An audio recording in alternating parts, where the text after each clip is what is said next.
대한불교 조계종이 윤석열 정부에 대해서 종교 편향 인사를 시정하라고 요구하고 나섰습니다. 조계종의 국회격인 중앙종회라고 있는데요. 이 중앙종회 산하 종교 편향 불교 왜곡 대응 특별위원회라고 아주 긴 이름의 특별위원회가 있습니다. 이 특위가 11월 23일 성명을 냈는데 내용인즉 윤 정부가 출범 이래 지속적으로 통합이 아니라 갈등을 조장하고 있고 사회 간 종교 간 분열을 초래하고 있다고 맹비난을 쏟아놓은 겁니다.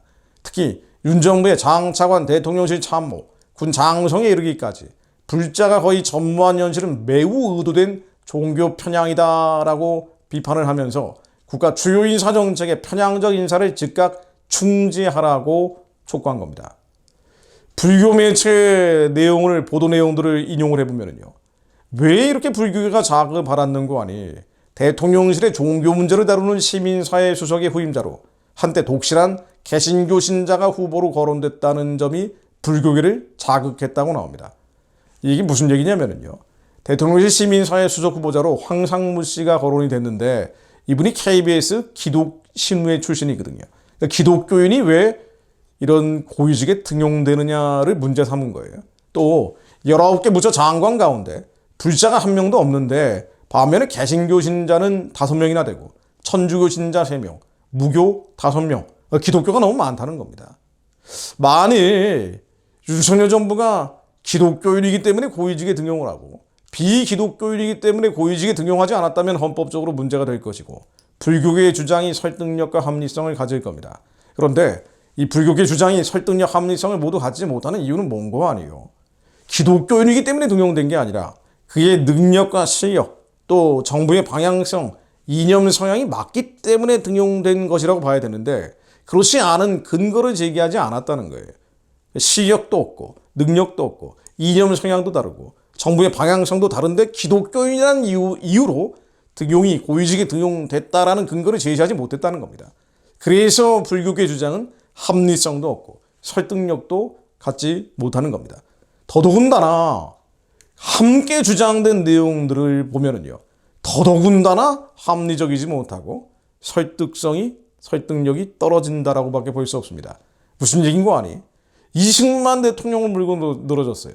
윤 정부에 대해서 이 편향적 인사를 즉각 중지하라고 얘기하는 것과 함께 이승만 기념관 국유지 건립 추진을 중지하라고 촉구한 겁니다. 아니 도대체 종교 편향, 사회 통합과 이승만 기념관 국유지 건립 추진 중지가 무슨 관련이 있습니까? 또 홍범도 흉상철거를 철회하라고 얘기했어요. 이 좌파들이 하는 얘기 아니에요. 또 이태원 참사 유가족에 대한 진실된 추모를 하라고 촉구했습니다. 이것도 마찬가지 아닙니까? 종교 간 갈등 조장을 중지해라. 그러니까 한국에서 벌어지는 영적인 전쟁의 지도를 그대로 압축적으로 보여준 건데 이른바 진보 좌익 진영, 그리고 그 뒤에 북한, 중국, 러시아 이 세속주의 인본주의 세력들과 함께 불교계와 친동성애 그룹이 한 묶음으로 가고 있죠. 대한민국의 정체성과 정통성을 훼손하고 심지어 부정하는 흐름 가운데 이런 그룹들이 올라타 있는 겁니다. 그래서 이승만 대통령까지 물고 늘어지는 거죠. 자, 그래서 이런 사안 한번 정리하고 넘어갈 필요가 있습니다. 불교의 주장만 들어보면은 윤석열 대통령이 마치 대한민국을 기독교 국가로 만들려고 하는 것처럼 느껴지는데 언제는 또 미신 따라가고 손바닥에 왕자 새겨놓고 천공이라는 법사 따라간다고 맹비난을 하더니 이제는 정반대로 기독교 국가로 만든다는 식으로 몰아가는 거예요. 사실상 말입니다. 그래서 정리를 해볼 필요가 있습니다. 윤석열 정부는 기독교에 대한 반감은 특별히 보이지 않습니다. 과거의 문재인 정권처럼 말이죠. 문재인 정권 때는 어땠습니까? 코로나 진앙지가 마치 교회인 것처럼 몰고 갔잖아요. 그러면서 큰 교회 목사님들 모아놓고 왜 방역 정책을 지키지 않느냐. 그러면서 교회가 방역 정책을 준수하지 않고 여기서 코로나 확진자들이 확진돼서 나오는 것처럼 맹비난을 했었습니다. 훈계 아닌 훈계를 했었죠. 기독교에 대해서 매우 적대적인 정권이었어요. 근데 이런 흐름은 윤 정부에서 보이지 않습니다. 왜 그런 거 아니? 이건 아까 말씀드린 영적인 지도와 관련이 있어요. 대한민국의 정체성과 정통성을 지키려는 쪽은 기독교인들 가운데 상대적으로 많고 반면에 비기독교인 중에는 이 정체성과 정통성에 대해서 반감 내지는 부정적인 생각을 가지고 있는 사람들이 많다는 겁니다. 잘못 태어난 나라다. 친일파가 세운 반민족적인 국가가 대한민국이다라고 생각하는 잘못된 역사관을 가진 사람들 중에 비기독교인들이 많은 거죠. 자, 그러다 보니까 대한민국 정통성을 지키겠다, 정체성을 지키겠다는 정부가 들어서면 상대적으로 기독교인이 많을 가능성이 많은 겁니다. 자, 그러다 보니 대한민국의 정토성을 지키겠다, 정체성을 지키겠다는 정부나 권력이 들어서면 상대적으로 기독교인이 고위직에 등용될 가능성이 많아지는 겁니다. 이거는 영적인 흐름 가운데서 파악할 수밖에 없죠.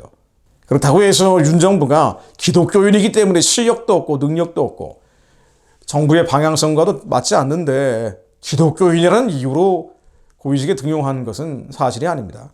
그래서 이런 걸 가지고 불교계가 문제 삼으면 안 되겠죠. 게다가 기독교인이기 때문에 시민사회 수석이 되면 안 된다.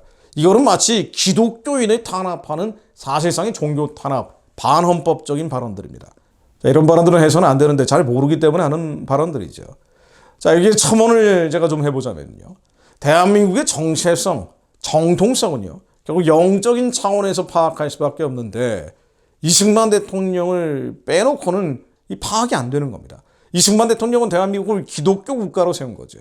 기독교 입국론에 의해서 이 나라는 반드시 기독교로 세워야 침략받지 않는 나라가 될 것이다, 강대국이 될 것이다 라고 확신했기 때문에 기독교적인 정체성을 가지고 세워진 나라입니다. 그래서 1948년 건국 당시에 개신교 비율이 전 국민 가운데 2% 정도밖에 되지 않았는데 내각 구성을 보면은요, 22개 부처 장관 42.8%가 개신교 신자들이었고 절반 가까이가 기독교인들이었고요. 기독교 중에서 개신교 신자들이었습니다. 자, 그래서 내각 부처 22개 42.8% 장관들이 개신교 신자들이었고요. 목사님이 두 분이나 계셨습니다. 재헌 의원 가운데 21.2%가 개신교 신자였고 13분이 목사님이었습니다. 46년도에 입법의원은 90명 중에 21명, 23%가 개신교 신자고 7명이 목사님이었습니다. 이 정도로 개신교 비율이 지극히 낮았는데도 불구하고 많은 개신교인들이 등용됐던 것은 이 나라의 정체성, 정통성이 기독교적인 입국론에 의해서 세워졌기 때문입니다. 그리고 재헌의회 선거일이 주일이었기 때문에 연기를 하기도 하고 성탄절을 국경일로 정했는데 불교하고 대비하자면은 26년 앞선 일이었죠. 그러니까 불교가 석가탄신일이 공휴일로 정해진 것보다 26년 앞서서 예수님 오신 날이 국경일로 정해진 겁니다. 그리고 매년 성탄 메시지를 대통령이 발신을 하기도 했어요. 성탄절에 대통령이 왜 중요한 행사이고 중요한 절기인지를 직접 설명하기도 했습니다. 군대 목사, 경찰 목사, 형무소 목사, 군목, 경목, 형목제도 각각 18년, 20년, 16년씩 다른 종교보다 앞서서 불교보다 앞서서 설치가 됐습니다. 이 나라는 원래 그렇게 만들어진 나라입니다. 국영방송으로 선교를 했고요. 첫 번째 민간방송이 CBS인데 기독교 방송이었죠. 1954년입니다. 불교 방송보다 35년 앞선 일이었습니다. 대한민국의 정체성이 어디에 있는지, 정통성이 어디에 있는지 역사를 들여다보면 그대로 나오는 건데 이걸 부정하고 싶으니까 자꾸 억지로 비합리적이고 상식적이지 않은 궤변들을 타 종교에서 얘기하는 겁니다. 적어도 대한민국 국민이라면 이 정체성은 지켜야 돼요. 이 정통성은 지켜줘야 됩니다. 함께 준수해줘야 될 핵심 가치고 이것이 헌법에 들어가 있습니다. 그래서 기독교인이기 때문에 고위직에 등용돼서는 안 된다는 식의 주장은 해서는 안 됩니다. 또한 이런 핵심 가치는 우리가 자녀들에게 반드시 알려줘야 될 필요가 있습니다. 대한민국은 기독교로 세워진 나라라는 사실 말입니다. 하나님이 세우신 나라라는 그 명확한 부인할 수 없는 팩트 말입니다. 시편 78편 1절로 내 백성이여 내 교훈을 들으며 내 입의 말에 귀를 기울일지어다. 내가 입을 열고 비유로 베풀어서 옛 비밀한 말을 발표하리니 이는 우리가 들은 바요 아는 바요 우리 열조가 우리에게 전한 바라. 우리가 이를 그 자손에게 숨기지 아니하고 여호와의 영예와 그 능력과 기이한 사적을 후대에 전하리로다. 하나님, 대한민국이 어떻게 세워졌는지, 이 정체성과 정통성이 어떤 것인지, 자유민주주의, 시장경제라는 것이 성경적 기반을 가지고 만들어진 것이고 이 나라가 왜 헌법 1조, 3조, 4조에서 북한을 열고 자유민주적 기본질서에 의한 평화 통일을 정립해놨는지 우리의 후손들이 알게 하시며 하나님께서 하신 옛 비밀한 말들을 우리 입술을 열어 선포하게 하시어 북한을 열고 땅끝까지 선교하기 위한 길을 열어내는 대한민국의 부르심을 감당하는 백성들 되게 하옵소서. 여호와께서 증거로 야곱에게 세우시며 법도로 이스라엘에게 정하시고 우리 열조에게 명하사 저희 자손에게 알게 하려 하셨으니 우리 자손들이 대한민국이 어떤 나라인지 깨닫고 그 명령과 율례와 율법을 준수하게 하옵소서. 예수 그리스도 이름으로 기도드립니다. 아멘.